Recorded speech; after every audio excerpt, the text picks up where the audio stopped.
மக்களை நேசிக்கிற விஜய் வேணுமா, மக்கள் விரோத ஆட்சி நடத்துற ஸ்டாலின் சார் வேணுமா? இந்த விஜய் நம்புறீங்களா, ஸ்டாலின் சார் நம்புறீங்களா? Proof, this is the proof.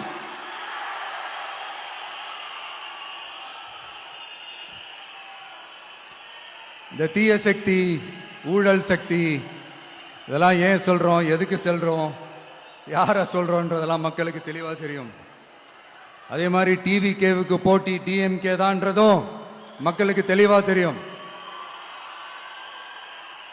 அப்படி இருக்கும்போது நாம ஏதாவது பேசினா வாண்டடா சில பேர் வந்து வண்டியில ஏறி உட்கார்ந்துக்கிறாங்க. ஆமா, வாண்டடா சில பேர் வண்டியில ஏறி உட்கார்ந்துக்கிட்டு குரல் கொடுக்கறாங்க. சீரியஸா ஒரு போட்டி நடந்துகிட்டு இருக்கும் போது இங்க காமெடிக்கெல்லாம் இடம் இல்லை பாஸ். இதெல்லாம் மக்களுக்கு தெளிவா தெரியும். இந்த நேரத்தில் ஒரு சீரியஸ் கேள்விய இன்னைக்கு இருக்கிற மிகப்பெரிய அரசியல்வாதிங்க கிட்ட கேட்கணும்னு நான் நினைக்கிறேன். நீங்க அரசியலுக்கு வர்றதுக்கு முன்னாடி உங்ககிட்ட இருந்த சொத்து எவ்வளோ? அரசியலுக்கு வந்ததுக்கு அப்புறம் இன்னைக்கு உங்ககிட்ட இருக்கிற சொத்து எவ்வளோ? அதை ஓபனா டிக்ளேர் பண்ண முடியுமா?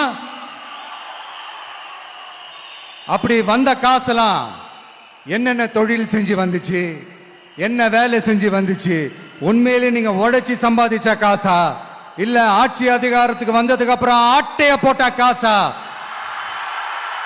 இதெல்லாம் ஓபனா டிக்ளேர் பண்ண முடியுமா? இதெல்லாம் நம்ம கேட்டா எல்லா ஊழல்வாதிகளும் ஒன்னா சேர்ந்து நம்ம மேல சேத்தவாரி வீசுவாங்க. அதை பத்தி எல்லாம் நமக்கு கவலை இல்லை. ஏன்னா